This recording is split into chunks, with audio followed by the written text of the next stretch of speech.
Okay, hey everybody, I'm Benito Garcia from Go RPGs Presents The Most Rad Nerd. And here comes the intro that everybody loves. Well, maybe I just love it. Maybe it's not everybody. I already love it.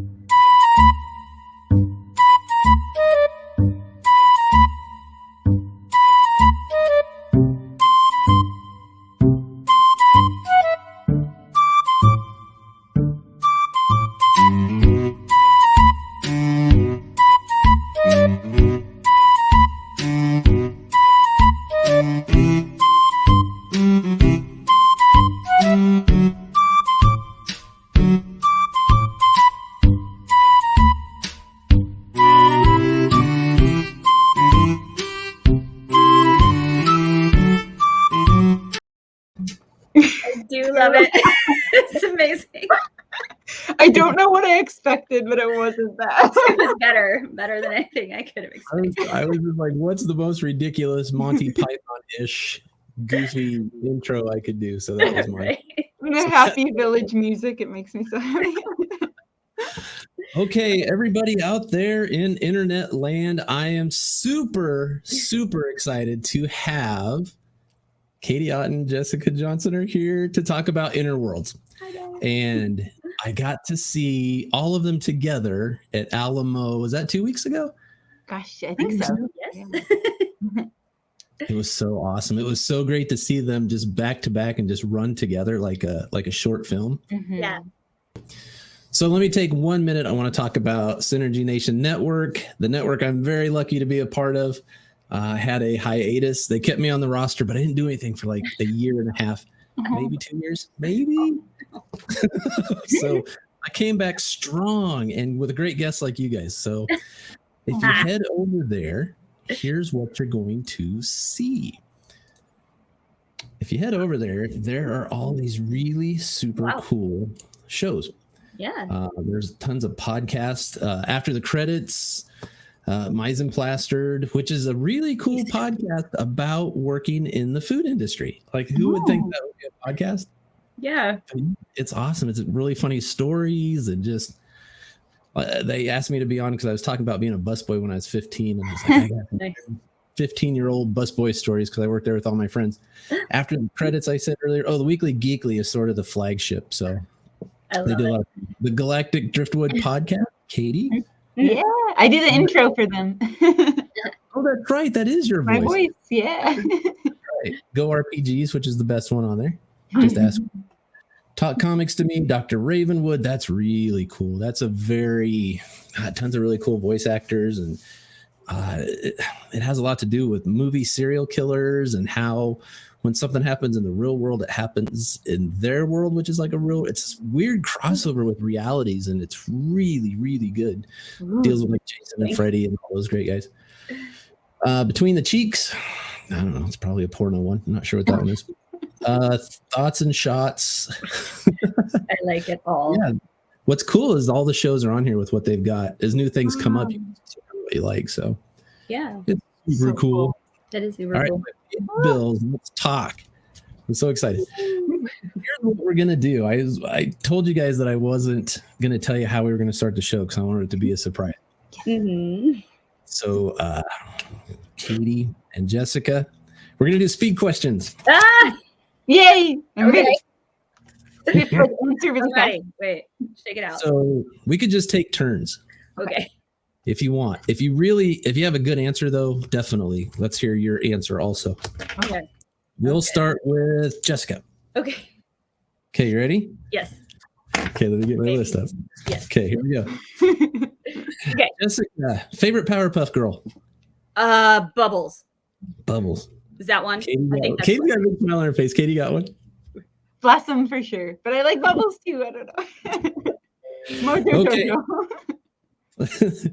Katie, favorite fantasy movie? Castle in the Sky by Hayao Miyazaki. It's my favorite. All right. Yeah.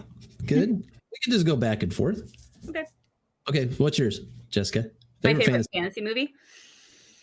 Gosh, probably the first Lord of the Rings, the Two Towers, or not the Two Towers, the Fellowship. Sorry. Right. Okay. Nerd fail. The Fellowship of the Ring. Well, which one is it, damn it? I don't know. Too much pressure.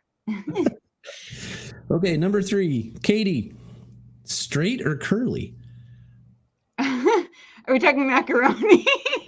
Could be anything. Wait, straight macaroni. What is that? Okay. I don't know. Like It noodles? could be either one. I think that twisty noodles are the best. They soak up the Okay. cheese. Jessica. Straight or curly? Sorry. If we're talking about hair, Oh, that could be too. I have Maybe. curly hair.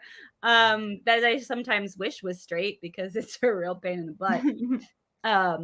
But I guess if we're talking about noodles, I don't know.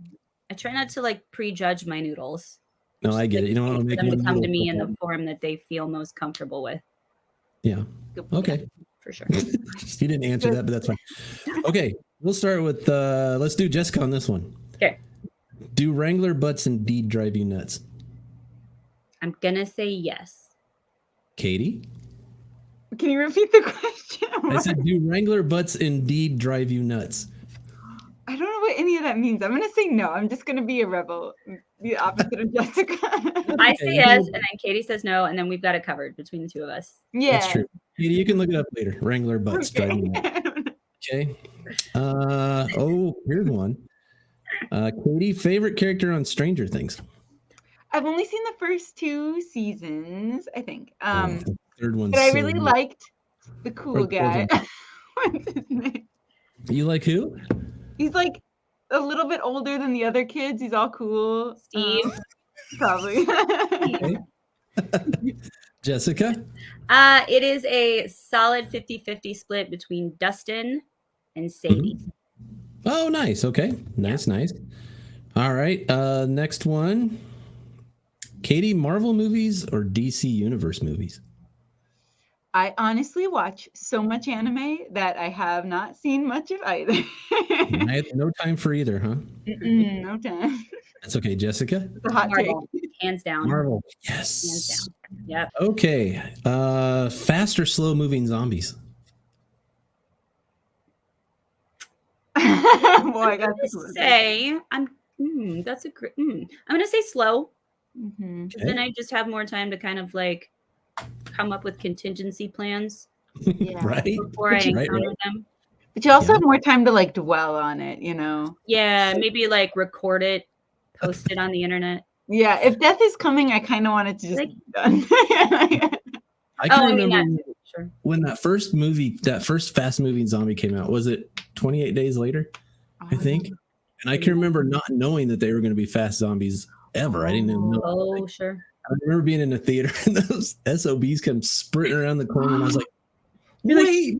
What's a jump scare in a zombie movie? Not fair. Benita, what's your favorite fantasy movie? I feel like I have to know. My favorite fantasy movie is it's a huge toss-up. I would have to say, if I had to pick one on a desert island, I would take Conan the Destroyer with me. Oh. Okay, I'm going to change my answer because now I'm realizing that like fantasy is an expansive genre, and my ultimate favorite fantasy movie of all time is The Neverending Story. Yeah. Oh, dang. Never ending story. Yes, my entire childhood. Aww. Yes. All right. Oh, here's the big one. This will determine whether we continue with this interview or not. Oh, shoot. I don't know. Okay. Just Katie, you you ready? go first. Oh, we both threw each other right under the We bus. spend a lot of time together. All right. Both of you guys roll a d20. We'll see who goes first. Yes. Okay, what is it? I got one right here, obviously. Yeah. All right. I'll roll for Jessica. Okay. It was a 10. Ooh. Whoa, man. All right. Katie. Okay. 12. Ah! All right, Jessica, you ready to see All if right. I'm beating you off the show or not? Before we even start, Can handle it. I have my finger on the delete button. Okay. Star Wars or Star Trek? No. Ugh. How are you My supposed to pick? My finger's literally on the button. How are you supposed to pick? You have to pick. That's how the world works. Man, they're not even the same thing. No. Exactly. Neato. There's obvious choice. This is a false equivalent. I refuse to answer this question. All right, I won't pick you No. off, but just pick one. Oh man, I'm gonna have to say Star Trek. Just a Trekkie. I like my star epics in like episode form, half-hour chunks. Now, Okay. man, I haven't seen a lot of Star Trek, to be honest. I've seen some though, but it's like scattered. But I've seen a lot more Star Wars, and I'm gonna say Star Wars just because General Grievous. He's so cool. I love him so much. That's Okay, fair. you guys canceled each other out. Good job. Yeah. High five. High five. Continues on. All right, this is the last one. It was 10 questions. Okay. This one's easy. Katie, favorite cartoon as a kid? Digimon. The first season. Heck yeah. Nice. Okay. Jessica? Favorite cartoon as a kid? I'm gonna say do you guys remember the are we talking about like a Saturday morning cartoon? Sure. I'm gonna say Care Bears. Oh, Care Bears. Okay. Nice. Care Bears. Was that during like the whole strawberry shortcake and the snorkel head guys and Smurfs and all that? Oh, yes. What a time to be alive. But that's not really how old I am. All the young people watching are gonna be like, what? Snorkel guys. Like, what are you talking about? Is it on YouTube? YouTube it, you little snots, and figure it out. You little bitch. Yeah. Why can't say that on here? You little such and suches. You little so and so's. All right, let's get into this. That was fun. See, we're all. That was fun. That was fun. All right, let's get into this. That was fun. See, we're all. That was fun. That was fun. Let's go. Who wants to go first? Katie, you go first. I made Jessica go first last time. Yeah. All right. I have so many, like, tons of questions. So there we go. Hey. I'm not even gonna pretend like I'm just pulling these out of my. I love it. I actually took the time to write down some questions so that I didn't sound like me, because you are going to be awesome.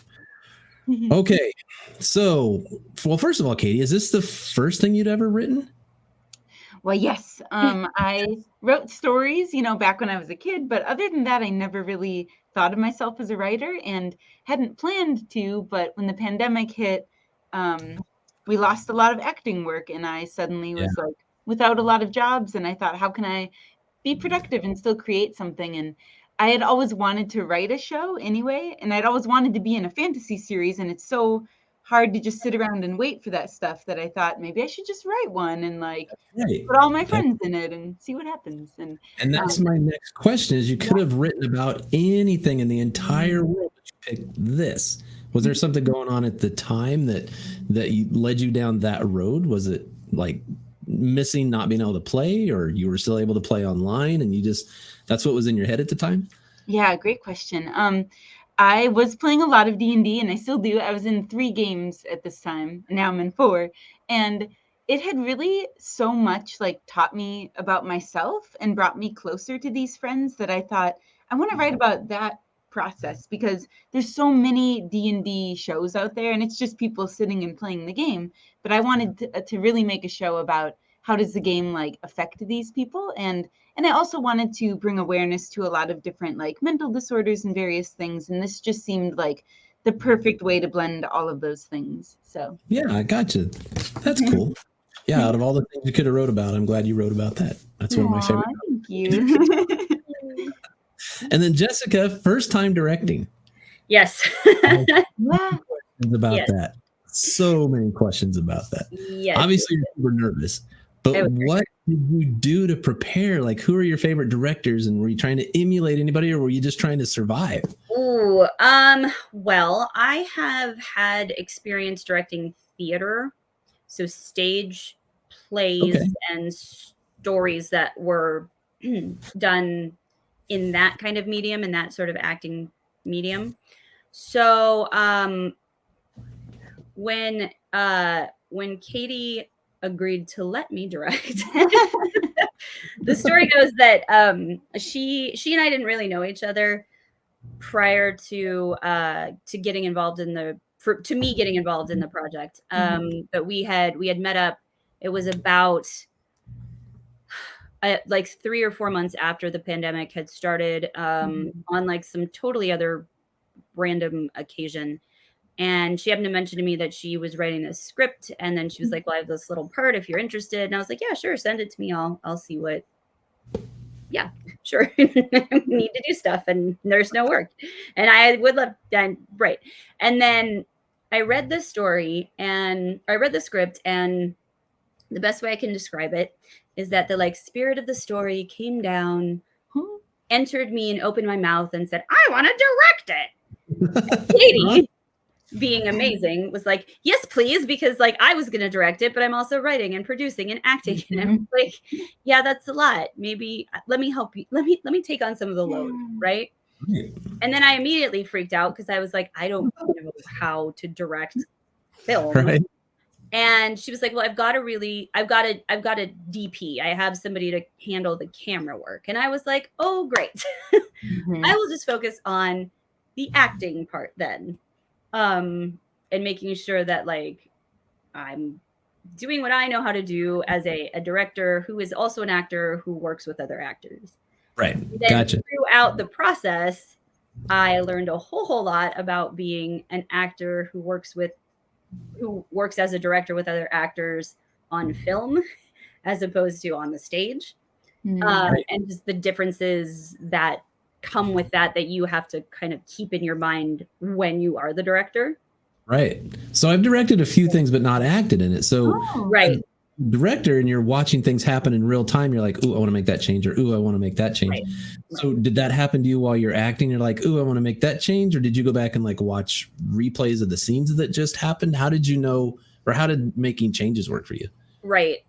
So I was not originally cast as Gabby. I was going to come in and direct it and then play the role of Jennifer, which actually is the role that Kate Robertson Pryor, who is a phenomenal actress in the Omaha area, she ended up taking on that role. And what had happened, because the actress who was cast as Gabby ended up not being able to do the project about 2 weeks before we were supposed to start shooting. So Katie and I discussed what we wanted to do, and we decided that since I was the next most familiar person with the script, and had been working with the actors and had read in for the role a couple of times when this other actress couldn't do it, I was like, you know what, I'll just play it, and then we'll be okay from there. So it was fascinating trying to just do that in the first place.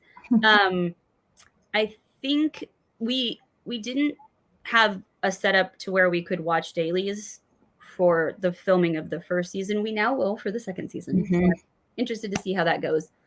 But mostly I felt like the other actors were so well prepared, and they knew their characters so well, and everything happened very organically in terms of the blocking, the staging of the movement, and them being comfortable in the settings that we had for the filming, that I kind of just would snap into director mode when I was directing, and then snap into Gabby mode when I was being Gabby. So yeah. So here's my next question then. So Jessica, you read the script to direct. You wrote it, and each of you have, I assume, a different vision-ish. So when you guys came together, how in sync were you? Did either one of you have to really fight for something to get it your way, or were you guys pretty much synced up? Well, I think for me, because I had intended to direct it from the beginning and have like absolute control of everything, when I gave it Jessica directing ability, it was sort of like, it felt like such a gift to like give up some of that, because I was like, oh, I was so overwhelmed, and I was like, please take some of it. And so I was so happy from the beginning about it. And the stars really aligned with her becoming Gabby, because I had written the main parts with certain main actors in mind, and then when that other actor couldn't do it, it was just like, oh, this is perfect. Like it's meant for Jessica. And so it's very wonderful that way. But I don't know. We sort of had a hierarchy though from the beginning that we talked about, just to kind of avoid any weird situations, which was like Jessica will have control anytime we're filming, but any like final say will always come from me, because I do have a pretty clear vision sometimes, but I also want to trust the people that I've chosen to do this to do their job. So yeah, it's kind of a balance. I don't know. And as good as it is as a whole, you've got to really be proud of what Jessica did. Oh my gosh. Maybe it doesn't match your vision exactly, but it's really, really good. And I think, Jessica, you did a fantastic job of bringing it together. And I couldn't be more pleased. Order. It was fantastic. Really good. Really, really good. Thank you. I will say that one of the interesting things that happened was, so I read a draft of the script. And from that draft, I was inspired to direct. And then Katie went through a revision process that changed. It didn't change the like intention of the story or really any of the characters' through lines, but it changed the form of the story quite a bit. So we were, I guess, more on sort of an even field in terms of experience with that particular form of the script. When we started pre-production, and I think that helped a lot. Because she was able to say, here's what I was thinking about for this script, but now in this script I'm thinking about doing it this way, or I'm thinking about having it look like this, and I could say, yeah, I can see that. What do you think about making something like this? And so then we really were able to collaborate quite a bit on the form of the script that ended up getting on film. So yeah, I really kind of wanted it to be collaborative from the beginning. Like even with season 2, I had the main actors really give me a lot of input on what they wanted their character's arc to be, because it feels like by this point they know them as well as I do. So I really wanted a lot of feedback on that stuff. So yeah. So Katie, you were planning a second season, or I mean, the way it ends, it's like it has to have a second season. It can't be like, it's here and we don't go any further. It's fine. The story buttoned up and everybody was happy at the end and rode off on their unicorns into the sunset in the D&D world. But it didn't end that way. You set yourself up that you had to make a second season. I did. What was I thinking? I really wanted the first You were thinking you didn't know how long the pandemic was going to last. And so we wanted to have something to do. And I wanted it to be like season 1's like a trial run, right? Like we're learning everything. We're figuring it out. I wanted to set up a bunch of stuff, but then I knew from the beginning, like season 2 will really hit those things and hit the ground running. But I don't know. I did set it up that way because I wanted there to be 2 seasons. But it was fine. Your character development and the stories as they progress, and then the way it was written and then directed was, we got so close to these characters. It's like you made us now want a second one. You know, you wrote yourself into a corner where you had to give a second one, but we want you to because we want to know what happens with everybody. So that was so sweet. That was good. Jessica, as far as directing, what would you do different, or what do you plan on doing different for the second season that I mean, we all learn from I don't want to call them mistakes. We all learn from past experiences. What are you going to bring to the second one I think for the second season, one of the things that we had talked about while we were filming the first season was that it would be nice to have a daily review session, or like a way to review the footage right after it was filmed. So that if we do want to make any changes, or we do want to have or add anything, then we can do it right away. And we just didn't have the technical capabilities to do that for the first season. So for our pre-production for the second season, we are ensuring that we do have those capabilities. So that, I think, is probably the biggest thing that we're doing differently, which I'm really looking forward to, because, when you're on set, there's so much going on, and especially when you're directing and acting, you can't possibly keep everything sort of in your head. And there's been so many times when I've been in a theatrical production where I've been in an all-day rehearsal, and then I've been like, oh man, I wish I had a recording of what we did so I could review it and remember it for the next time. And then I was like, oh, well, we're making a film. We can do that. So it's true. So I'm excited about that. Here's a question for both of you. So I know it's all nerves. It is in the beginning when you're doing your read throughs and your meeting, and it's all a lot of fun. And we're going to do this project together, and it's awesome. And then you get there. Even the anticipation of day one is so scary. And then it kind of goes away. But then sometimes it'll come back and you'll get butterflies. Like, was there at any point either one of you were, what the F am I doing? Like, I am so far in over my head. I have imposter syndrome. I can't do this. It's happened to me. The entire time. Oh. But I mean, I had so much faith in everyone else's ability to, you know what I really like? I had so much faith in everyone else's ability to make the project happen. And everyone was so intentional about making the project happen that it really did help me get over that. That's awesome. Those times when I did get in my head and was anxious about not feeling like not being able to anticipate, not knowing what I would know. Right. There were so many times where I was like, but I'm not doing this all by myself. You know, we are really a company of artists creating this piece of art. So right, exactly. You know, it's kind of like playing D&D, kind of. You have the story, you have the outline. Yeah. And then, you know, you're following along to get from A to B, but kind of the things that are happening behind the scenes are just, you guys are telling a story even there. Like, this thing leads to this thing, and the decision you make here can take you this way or that. Right. Those and you can only plan it so much. It's going to go off the rails anyway. Right, exactly. Right, exactly. Katie's the DM, and everybody's throwing. Yes. That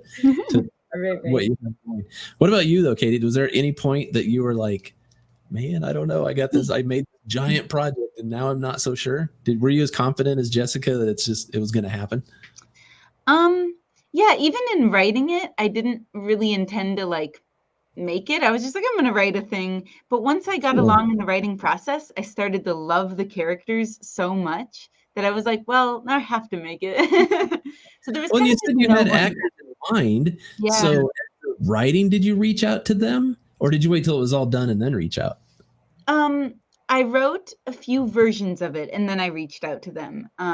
So I wrote a version and what I thought the series was, and then I showed it to a screenwriter friend of mine, and she was like, okay, I like these little pieces, but now you're going to completely delete everything and start over again. No. And she had me do that 3 times. Oh, no. Wow. And it was heartbreaking, but every time it got immensely better. And after doing that a few times, I was like, okay, now I really get what the meat of this is. And then I reached out to those people, and then there was no turning back, I guess, for me. And so I tried not to think about all the imposter syndrome that I definitely had.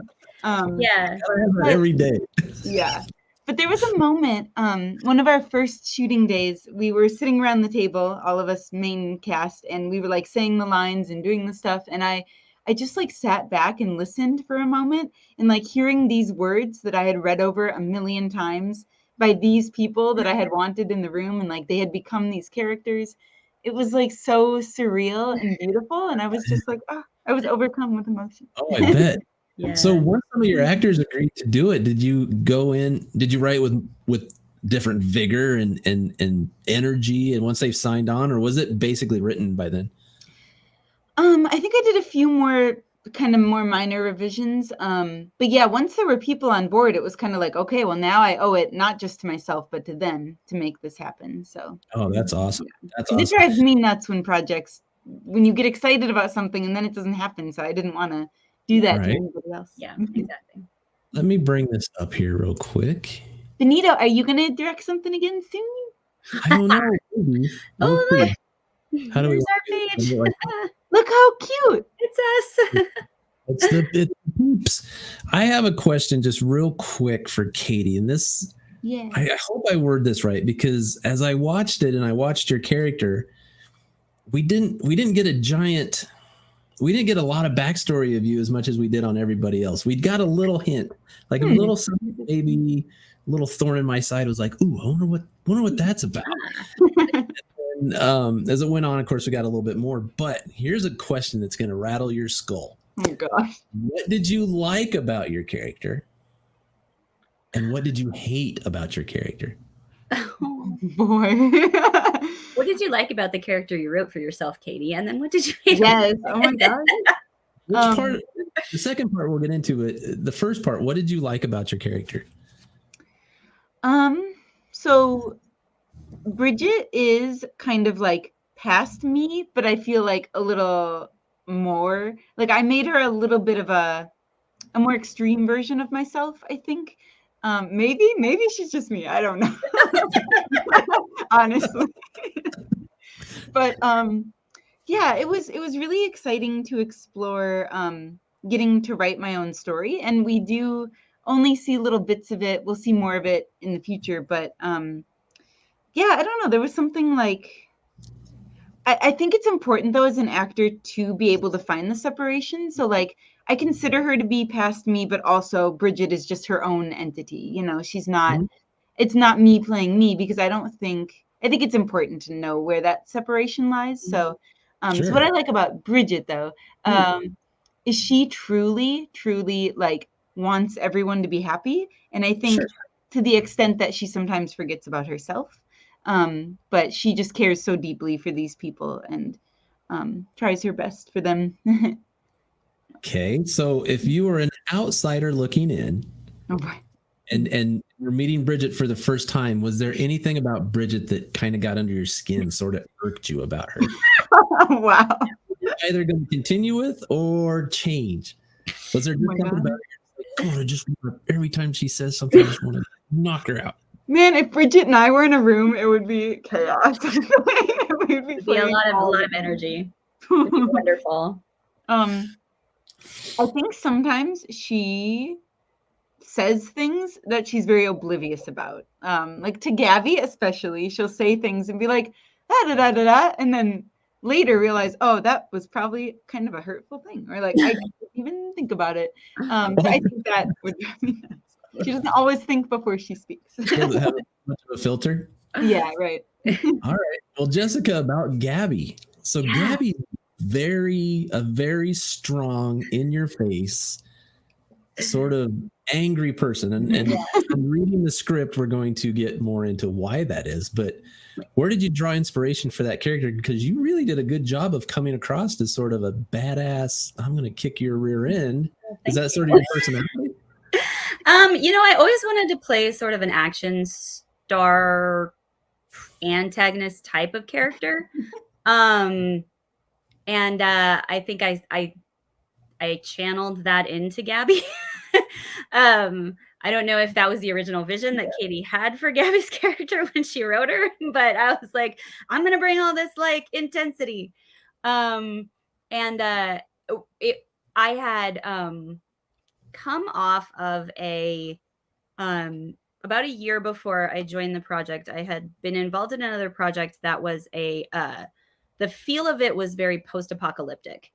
And one of the things that were that we drew inspiration from to create, it was part of it was a devised piece. So I was part of creating the piece.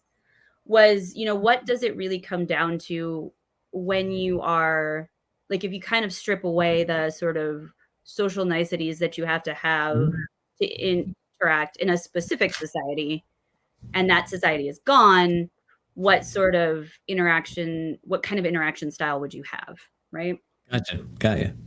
And I think Gabby, more than anything, really is a survivor. That's what I took away from her character when I really started to like, when I was aware that I was going to play her instead of just directing the character. I was like, okay, this is her through line. This is the meat of this character, is that she is, above all other things, she will survive. And I think she chooses to enact her survival in ways that me as a person wouldn't sometimes, but maybe also sometimes would really like to. Yeah, exactly. So I got to think about, like, if I were in this situation and I didn't have to be me and I could just respond the way that out of pure survival instinct, right? How would I do it? And that's a lot, I think, of where that character came from. God, yeah, what a great role to have that ability. Because I'm fairly reserved and sort of nice to everybody. But it'd be nice to have a role where you could just be like, super badass. Yeah. And anytime Gabby was on, I was like, who's she gonna yell at next, or who is she gonna throw something at next? I will admit that I probably channeled more than a little bit of my anxiety about being a first-time director just into the character of Gabby. Yeah. Well, yeah, I still have that. I can't do this as a director, but I can do it as the character. You can let it out. That's cool. I loved both of your characters a ton. So, Katie, when I asked that question, it wasn't because I didn't like your character. I wondered how you felt about your character. I loved them all. We should go through them real quick. Yeah. They're up here. If you guys just want to go across the it's board, hard because they're sort of like my children, like I love them all immensely. Let's do some love. the inner worlds thing, Katie, and you can say what your favorite thing about each character is, and then I can say what my favorite thing about each character. Okay. Sorry, Benito, not to like take over your hosting duty. Yeah. That's fine. Let's just run across the top there. Yeah. So Whoever at the top there we have Mackenzie. She's the DM. Job on her part. So believable. I know. So believable. Oh, good. That's great. Yeah. Stress level from being a DM. Yep. And all the time in the maps and the Megan's like, hey, you're gonna be done in a little bit. And I'm like 5 minutes, it's 2 hours later. Yeah. I related every bit of that. So but yeah, let's talk about her. Mackenzie really, I think, is very observant. Yeah. She does a lot more like watching and listening than she does talking, I think. Yeah, and I think that's just something a lot of us can learn from. I like that part of her a lot. I think my favorite thing about Mackenzie is how she is able to see all of the individual stories and weave them together into a larger story. While at the same time not losing the importance of each individual story. And I love the things that she discovers about how to let that happen, in that she really does give the story control. Right? Yeah, cool. She sets up sort of the structure, and then she just lets the story happen. And I think that's, as a creator, I think sometimes it's very difficult to kind of will allow the story to have the control, because you want to have the control. So I really admire that about her character. Yeah, and thank you, Katie, for give me 1 second. Thank you very much for teaching me a different way to do a session 0. Oh yeah, that's how cool. I had a DM do that for me. It was a one-on-one, and we like lived out my whole life story, and I was like, oh my gosh, now I know this character so well. And so by the time we all came together, I was like, I know them, I'm ready, Yeah, that was great. That was a cool way to do that. What were you going to say, though, before I interrupted you? I'm sorry. Just remind me, after this, I have a question I want to ask you. Okay. All right, who do we have next? The character of Seth. Seth. Oh, Seth. It's hard to see his cup there, but it just says meh. Meh. It's so optimizes him. When Seth first came on the screen, not the very beginning, he was kind of nice and sweet in the very beginning. But for about a split second, I was like, this Seth's guy's an asshole. Like, yeah. Why is he being such a jerk about the amount of time that she put in and how proud she is of this? Right. And at the table in front of everybody is like, oh, great. Now I have to hate Seth. Like, no. Well, everyone has their days and their moments. And that was one thing I wanted to show with Seth, is that he loves Mackenzie immensely and would do anything for her. But there's always going to be days where we just put ourselves first, or we have other value or whatever it is. Like, that was just a day that like kind of frustrated him. And I think it's good to see both the good and bad sides of every character. And you're right. I mean, he fought his way back. Like, I started to like him. It took some work. It's hard. I know. It takes one bet.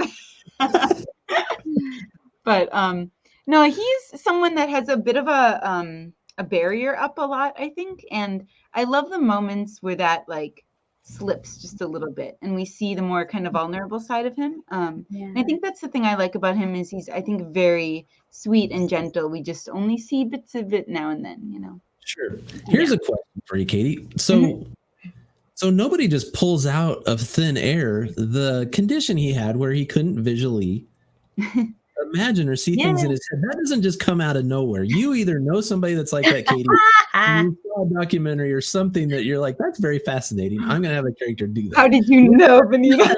Where did that inspiration come from? Seth? Yes, Aphantasia is a real thing, and actually my husband has it, who I have There played you go. D&D with. I knew it had to be something. That's very interesting. Yeah, and so we've had so many discussions because we've played D&D together, and he'll be like, I'll be like, why aren't you like connecting to it, or why aren't you enjoying this? And he's like, right now, I don't see anything, and it doesn't, you know, and like, so he has to work in a different way to get into the game. It's very interesting. And when I ask him to like recall a memory, like it's a very different process for him. That is very fascinating. And your husband is a great guy. I love that guy. He's never been anything but 1,000 times nice to me. And we kind of only run into each other at cons or like, you know. I'm going to show him this. He's making a cosplay right now. I hope you all he's a huge inspiration to the cosplay scene. That's really somebody who's gone in above and beyond, and somebody I look up to. You know, when he was talking about sewing his own clothes and just learning how to sew, I think is what I'd heard him say one time at a con. Yeah. He taught himself. It's amazing. Amazing, just amazing. He's such a cool guy. So cool. Jessica, how about you and Seth? Oh, I think my favorite thing about Seth is how he overcomes his own resistance to things because of how much he loves Mackenzie and wants her to be happy. You know, I think from the very beginning, it's very clear that like he would just be very happy just like staying home and hanging out with her. But, you know, he knows that she needs to find something that makes her feel fulfilled. And so he's right on board with it, even if he has to struggle through it. You know, you know that like he's never going to give up on her. And I think that's just so, it's such an endearing quality to him that it does kind of allow you to kind of like get past the other like kind of and maybe that might come with his personality. That's where turn the corner for me with him is Meg's the same way, and I thank her all the time. Like I'll spend a bunch of time working on something and I'll just be like, Meg, thank you so much for just not hounding me about the time we spend on these things, because this is my sort of my one thing, and you know so and I think Seth really gets that this is Mackenzie's one thing. So and I think Mackenzie for sure, you know, as deep as she was into it, I'm sure she appreciated that. And the Seth character was really, really, really a cool character for sure. So who do we got next? Oh, Chad. Chad. What a freaking great character. I love him. Katie, did you write him the way he is in the show, or did he bring a lot of that to the show? Okay. It's hard to answer. I actually wrote this role. This is the one person that I wrote it for someone else. He unfortunately couldn't do the project, but when Trey came on board, it was like, oh my gosh, how could I imagine anybody else? Yeah. Like, Chad is basically the way I wrote him, but Trey added so much more, like even more genuine kindness and innocence to it. Like it's just, it's so sweet. Out of all the characters, and I imagine, I'm only guessing, I can't speak for the entire audience who's ever seen this, but Chad's got a little bit of, I think, every single one of us in him. And I think everybody can relate to him in some way, no matter which part of his character it was. But there's a few times I'm like, like I get it. I understand exactly what's going on with Chad. So great character. Yeah, everyone's gone through a time of not knowing who they are or what they want, or even if they're in the place they're supposed to be, and he's going through all of that at once. So it's a lot. I will say that reading the script and then knowing who Katie had originally thought of when she wrote the character of Chad, and then we did one read through where we had a different actor read in for Chad, and it was great. And it was a completely different take on the character. And we were like, well, I mean, we could offer this to this actor if he is available, and then he wasn't. So Katie and I really had to go back to the drawing board and be like, who can we see in this role? And Trey Nielsen who is a fantastic actor, came to my mind, and I was like, I think it was kind of like the story taking over. Yeah. But I was like, who could we have to play this part that's just so willing to try something new, and has no pretense. Like, there's no artifice in Trey as a person. Trey just is very like transparent about most genuine, the fact that he is who he is, even if he doesn't quite know who that is. Right. Yeah, and I was like, I'd like to, I really want to kind of see what he would do. And when we reached out to him, he was like, well, I've never done film before. And I was like, that's great, because I've never directed film before. Come on board. Fun. And then I think, like Katie said, the minute he kind of got into the room and spoke the lines, we were like, well, that's it. Yeah, there was no going back. Yeah, there was no going back after that. Yeah.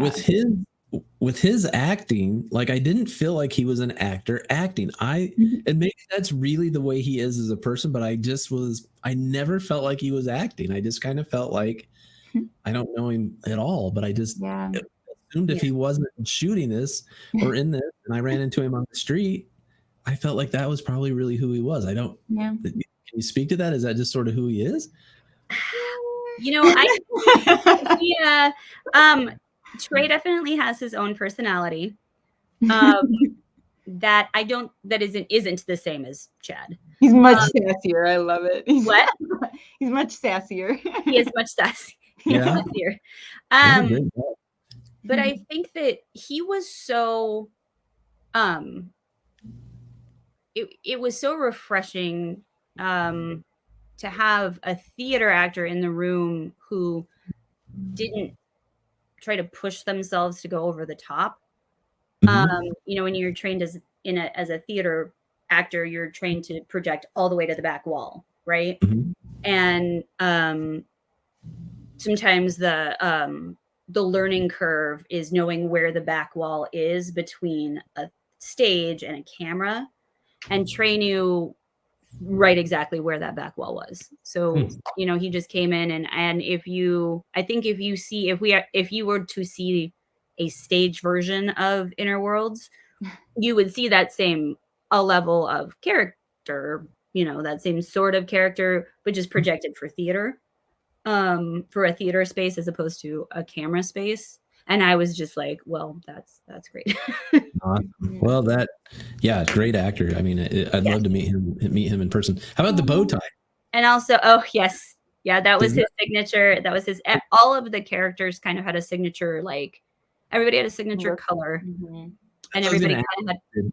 Did he bring that to the character? No, I think we were like, oh my gosh, he needs a bow tie. Like, we were just. It was a specific design element. Do you guys should we play the intro? Like the intro. Now that we've dragged everybody up and talked about.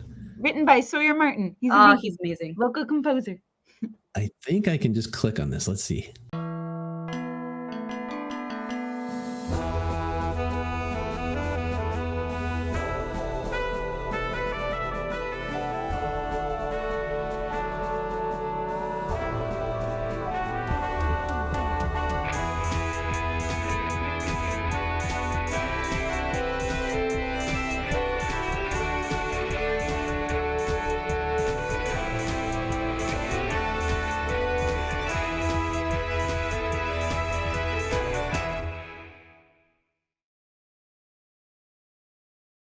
I love it so much. All right, so now you said everybody had a key element. I'm going to guess.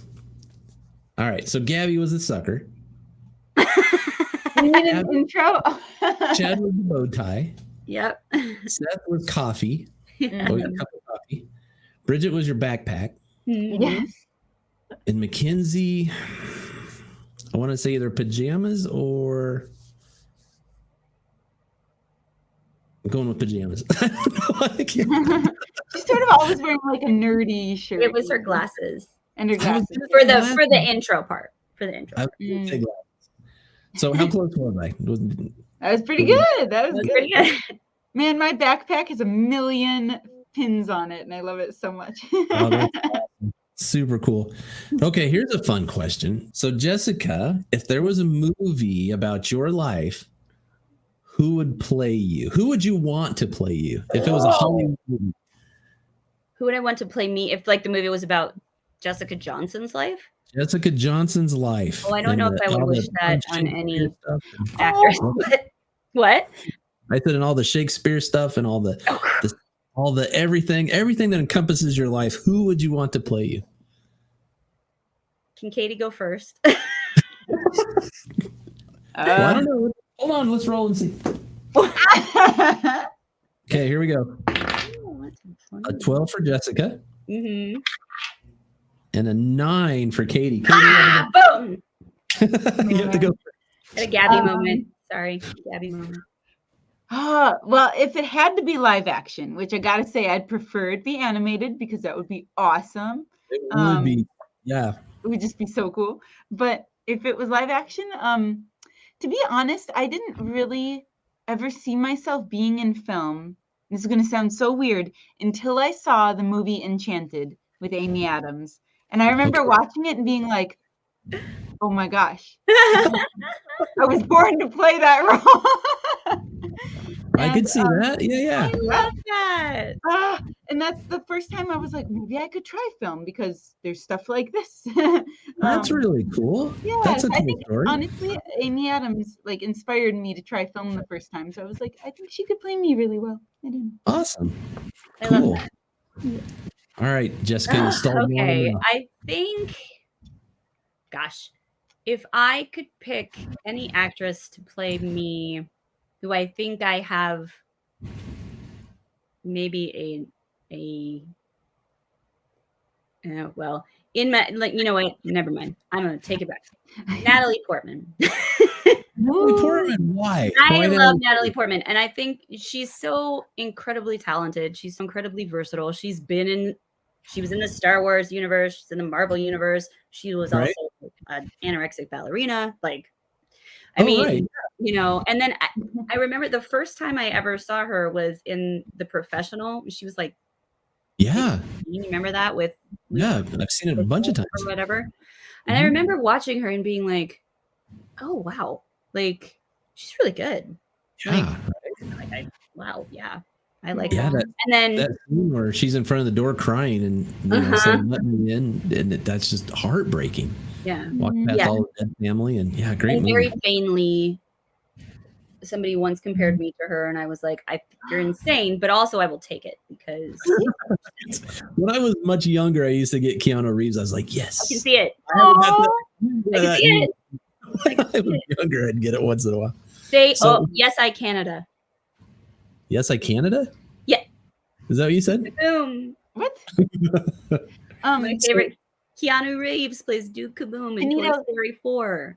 And his tagline is "Yes, I Canada." All right. Can I ask you a question? Question. All right. Okay. So, because part of when I wrote Inner Worlds, I wanted to show how people put little pieces of themselves like into their characters, or how they make them completely different. When you're playing D&D, have you found that whether you're DMing or whether you're playing a game, like, do you find that you learn more about yourself, or that you put pieces of yourself in there, or do you try to keep it pretty like separate? So a lot of the times when I play or I make a character, it's somebody so completely different than who I am, but not on purpose just to be that way. It's somebody that maybe I aspire to be, or their attributes or their strengths or whatever are things that I would like to have. And when you play D&D, you can just write it down and say, I have this and I can do this. And I have these abilities. So that's generally what I do. I don't know that I've ever played a character and then got some self-realization as much as like this is who I'd like to be, and so this is what I'm gonna. It's like the short guy playing a big barbarian, So what an excellent segue.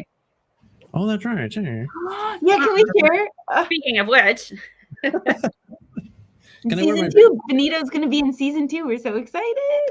Shirt for me to play my barbarian. Yeah, I'm super excited. Yes, and his character plays a significant part in the development and fleshing out of Gabby's character. I feel terrible. I don't want to. I'm not gonna spoil anything, but I know the sweetest guy we have. It's okay. Well, let's do that. That's another good segue. The segue was, what can you tell us about season 2? And I know people ask, and I know you've said stuff, and at the premiere or at the showing you talked about stuff. I don't want that stuff. I don't want the stuff people already heard about. Let's get juicy stuff that's exclusive for Red Nerd. Give me a tidbit of something that's just gonna make everybody. Okay. Can we confer? Can we confer? Katie and I confer before we...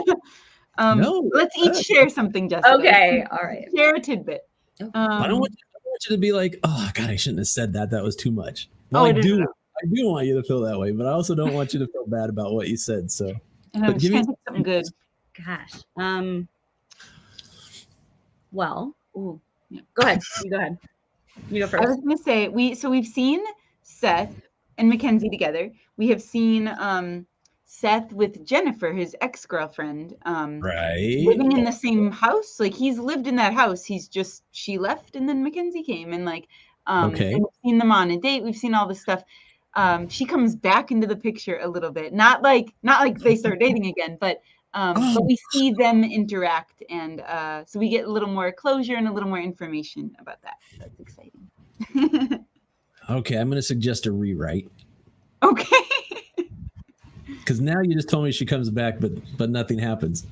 I know. So now you have to change it. Oh, just wait for season. No.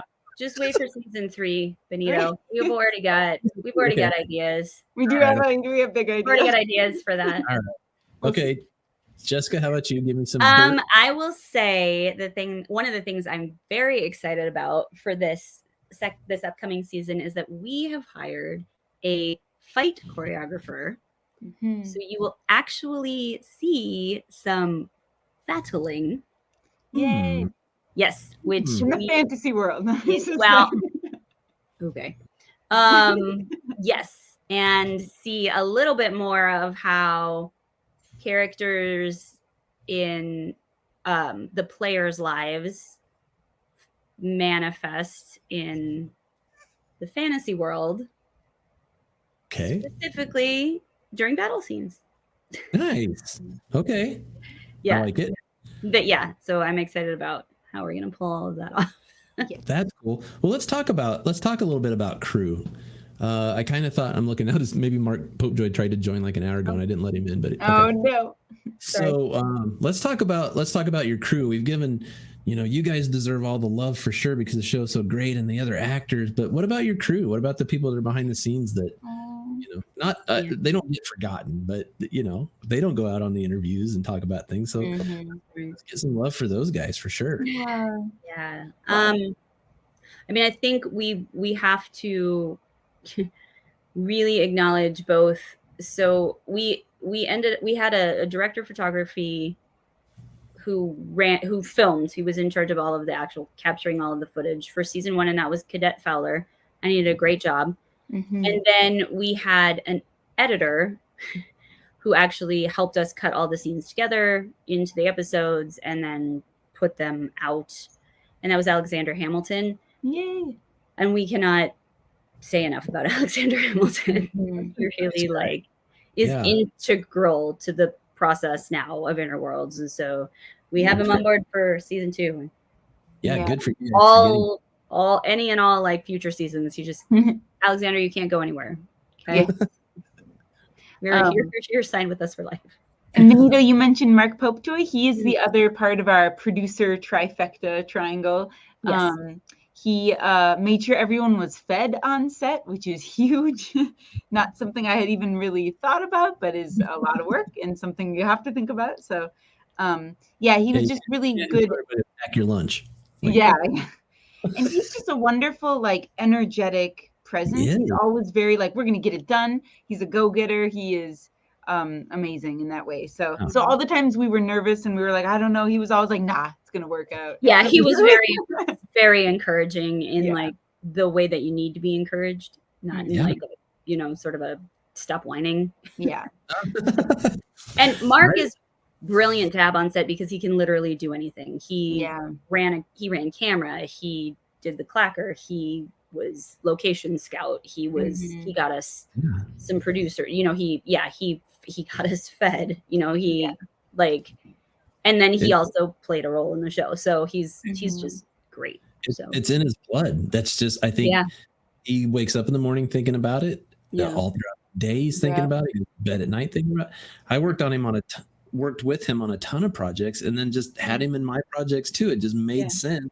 Yeah. Not because he's always around and you need a warm body. It's just because he's so smart, like you said, and a great actor, and anything you needed. I've been on film crew. We did special effects, and Mark's there in the background hosing blood off of people if he needed to, or restoking the fire so we can stay warm outside, and then all acting at the same time. And we're so grateful to have him. In a quick round, Jesse Millspaw made the props and provided all the weapons. He made the bow by hand that Okran uses, which is so cool. Kendra Raymond did all the costumes. She really thought about each character's kind of color palette and style and like what that says about them. Sawyer Martin wrote the music again, like almost all the music that doesn't have lyrics that you heard in the show. Christopher Martin was our sound engineer, and not only was he there every single time we filmed, but he also sat with Katie and Mark and Alexander and I on late night editing sessions and wouldn't even say anything necessarily while we're all trying to figure out what to do. But then he'd take what we put together and like turn it around and have the whole like soundtrack, like the actual like sounds besides the music.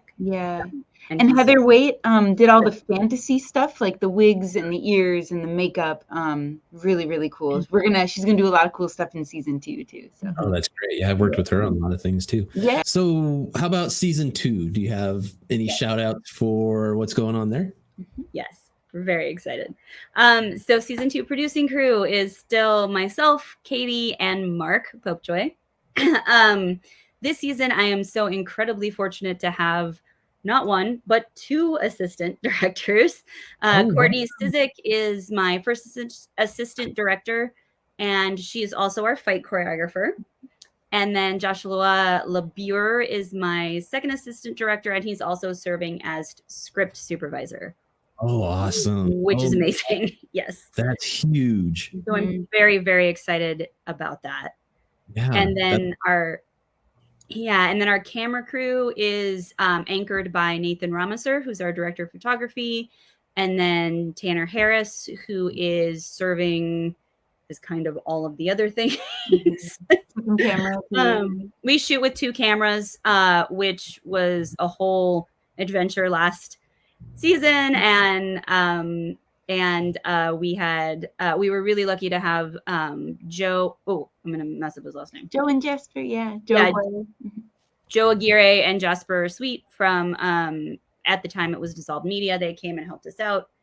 They were amazing. We don't have them this year, unfortunately. So but we've got Nathan and Tanner, and then working on getting some other people around for the crew, which is great. Our new costume designer.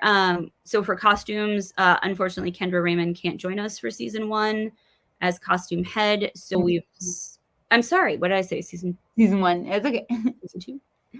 So we've split the duties for costumer between. We have one person who is in charge of all costumes, hair, and makeup for all of the reality scenes, and her name is Erica McMullen. And she is phenomenal.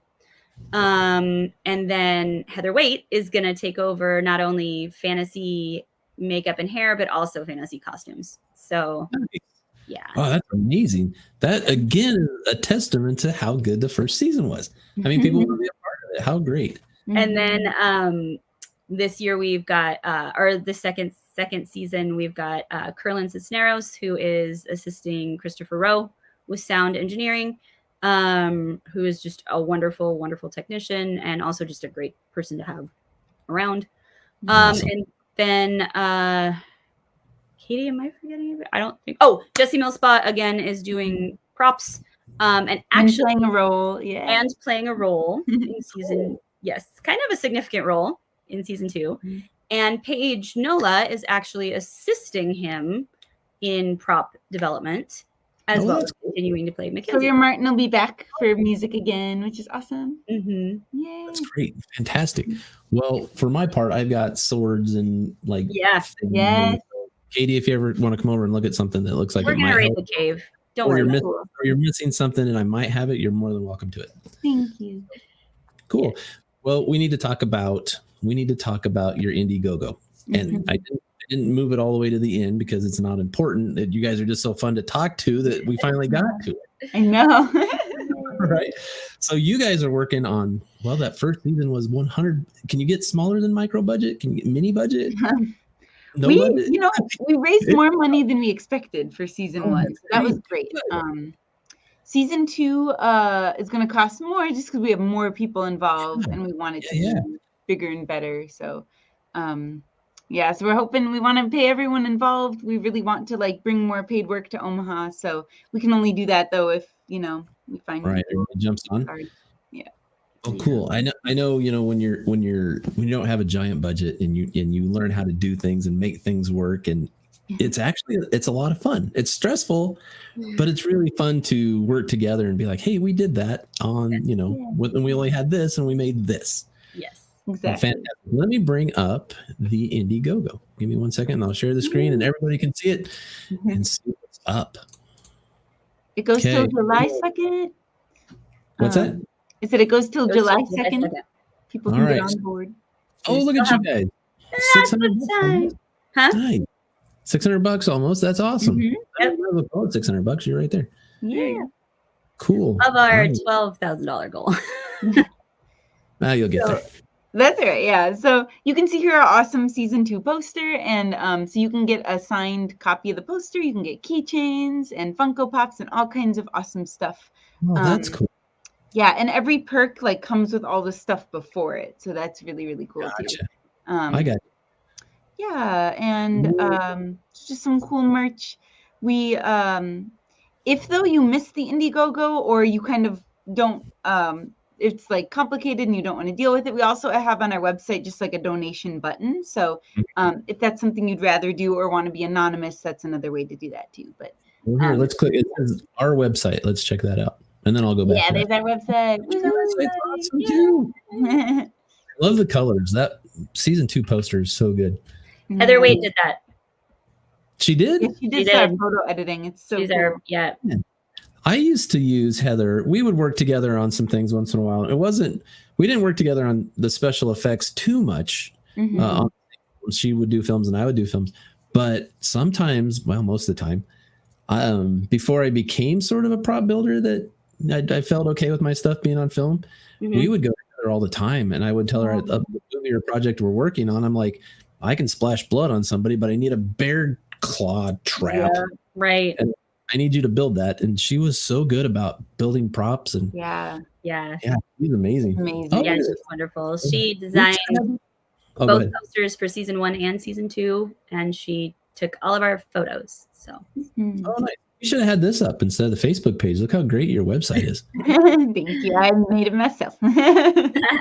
What's that? I said I made it myself. Yeah, you guys are so professional. Oh, look at all the behind the scenes stuff. Yeah, there's a lot of cool. Everybody, go check out this website. I will put a link in the description at the end. I'll have links to everything, your Indiegogo and this and the Facebook page. But yeah, this is great. Especially if you've watched the whole series and then you want a little bit more, but you can't get it because season 2 is not out yet. Yeah, definitely come hang out over here. So you guys want to raise money to pay actors. I know I've acted a very tiny bit, and I know for the majority of people, they do it because they love to do it. But getting paid also is nice. Because I should never get paid for my acting. It's not so great. but people deserve that recognition, and you want to pay them for their hard work and being there for you and helping you out. So I get that. For sure. Let's get people paid. And then you got crew, I assume? Yeah. And people can't eat on exposure. That's what I always say, And thank you so much for being here. Yeah, that's right. You got to buy food to feed these people. Yeah. Oh, I get it. Let's see. So you got keychains. Yeah. There's 25? character keychains and there's a logo keychain. It's so cute. Who designed the characters? My friend Michelle Michael, actually, she is an artist out in Portland and one of my old childhood friends, and she did all this amazing like character artwork for us. So It's great. yeah, I know. Funko Pop, that's And we're hoping awesome. to commission her for season 2 also to make some new artwork. So that's another thing we're hoping to get money Do for. you think I could get a little guy? Oh, that'd be so cute. Yeah. If we get enough money. If you contribute to the Indiegogo campaign, you certainly can. I did. Oh, yeah, there you go. I did it for you guys. So I want my little guy to have my Britney Spears shirt on. You mean one? Oh, sure. I'm just kidding. You don't need to. So yeah, props to you guys on everything. The Indiegogo looks beautiful. The website looks amazing. You guys have put so much heart and soul into all of this. So yeah, and I'm so grateful that you guys did it for all of us, and it's so good. Aww. All right, well, we're gonna call this show awesome and amazing. Thank you all so much for watching, and thank you for having us, Benito. Oh. Right. Well, please go to the YouTube channel, like, subscribe, watch the videos, check out our Facebook page, check out our website. Right. I will link all that so everybody has a chance to go there. But yes, I'm going to button this up. But before I do, what do you guys have coming up this summer? You guys got anything exciting to talk about? Yeah, I am in the Tempest with Nebraska Shakespeare. We open in mid-June, which is coming up really soon. It's really soon. And then I am actually leaving the state of Nebraska on Friday afternoon to travel to Fayetteville, North Carolina to do a production of Pericles, which is a Shakespeare show, with Sweet Tea Shakespeare for it. I'll be there for about 10 weeks. So all of our pre-production that we haven't gotten done yet, we will be doing with me remotely. Awesome. 10 so weeks. That is very exciting. And then and I'll also be helping out with they have a camp there for teenagers who are, or younger kids who are interested in Shakespeare. And so we're going to be doing Taming of the Shrew, which is fun. And then I am also going to be doing a Sizzler trailer for a movie called Mob Humor, which you can look up on IMDb, which is a very exciting project. Awesome. Well, that's cool. Yeah. Cool. And then Katie and I are both doing the tour of Nebraska Shakespeare, The Tempest, which we start rehearsals for the day after we wrap filming for season 2. Yes, it never ends. It never ends. We are so blessed to be booked. Right? Yeah. Gosh, that's a lot of stuff. How cool. Yeah. Katie, got any voice work stuff coming up? Yeah. I actually just finished, there's a character in a video game that I've been recording for about 2 years now, because they will finish some scripts and send them to me, and then they'll write some more, and they're really like making an incredibly thoughtful story with well-written characters. And so I just finished editing one of those today and sent that off. So yeah, it's really cool. But I just finished also recording some fairy tales for kids. It's like the old versions of the fairy tales, and they're crazy. I was like, oh my God. Like the scary, creepy ones. They're messed up. They are messed up. They're cautionary tales. Yes. Who gets their heads chopped off, or yeah, it's like no, actually shoved into ovens and eaten. Nutty. So then, Jessica, when you guys start filming again in August, so you're right back, like you're 10 weeks, and then Tempest, and then you're right back into this, which will film for. We have 10 days. 10 days. 10 days. 10 days straight. It's like all 10 straight days. Yeah. Right. Wow. Which is different from what we did for season 1, because in season 1 we filmed over weekends. So we filmed over 5 consecutive weekends.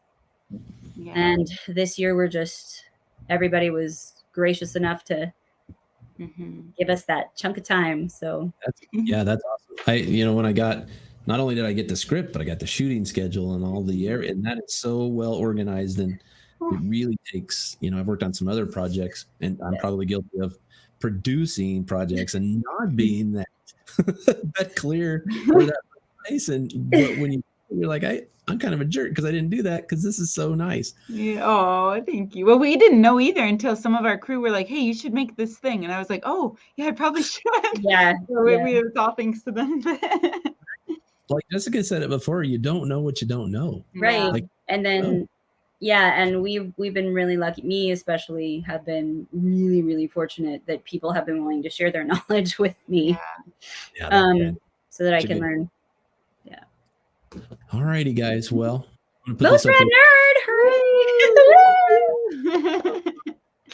You guys were so cool and awesome, and it's the Jessica Katie show this week. Yes. We're taking over it now. A-Twins Productions.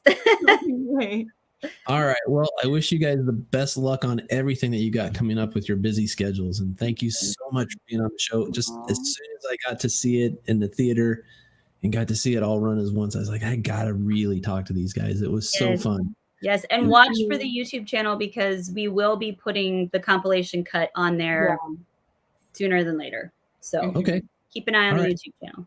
Yeah, like I said, I'll link everything in the description of what's going on so people can just click on things and for sure get over to Indiegogo. That's so important. Did you say it ended July? July 2nd, yes. July 2nd. All right, you people get off your rear ends because it's a good show. Thank you so much, Benito. All right, well, thank you guys. Bye, everybody. Thank you. Bye.